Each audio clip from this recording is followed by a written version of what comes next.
সবাইকে ওয়েলকাম করছি আমার চ্যানেলে। আজ আমি ঝরঝরে সবুজ কলমি শাক রান্না করে দেখাবো। কলমি শাক নরম হবে না এবং শাকটাও সবুজ থাকবে। আমি লবণ হলুদ দিয়ে শাকটাকে ভাপিয়ে নিয়েছি। ভাপিয়ে নেওয়ার সময় টিপস হলো, আপনাকে জালটা হাই হিটে রাখতে হবে এবং ঢাকনা দিয়ে ঢেকে দিতে হবে।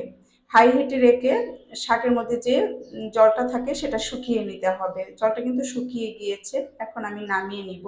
আমি জালটা দেখিয়ে দিলাম যে কীরকম জাল দিয়ে আমি শাকটা সিদ্ধ করে নিয়েছি। একদম ঝরঝরা হবে এবং সবুজ কালার থাকবে।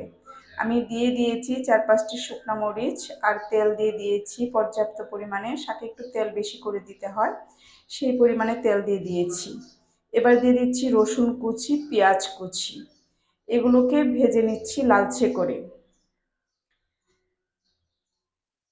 দিয়ে দিচ্ছি 4টি কাঁচামরিচ, ঝালটা আপনারা আপনাদের মতো অ্যাডজাস্ট করে নেবেন। তো লালচে হয়ে গিয়েছে, এবার আমি শাকগুলো অ্যাড করে দিয়েছি। দেখুন শাকটা কতটা ঝরঝরে হয়েছে আর শাকটা কিন্তু কালারটাও সবুজ আছে।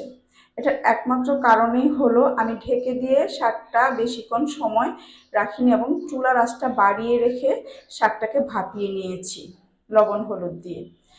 আর শাকটা যদি আপনি ডিম জালে সিদ্ধ করেন বা ভাপ দিয়ে নেন, তাহলে কিন্তু আপনার শাকটা কালারটা নষ্ট হয়ে যাবে আর শাকটা ঝরঝরে হবে না, নরম হয়ে যাবে। তো সেক্ষেত্রে কি করতে হবে, শাকটাকে হাই আছে রান্না করে নিতে হবে। দেখুন শাকের কালারটা কত সুন্দর হয়েছে। Thank you.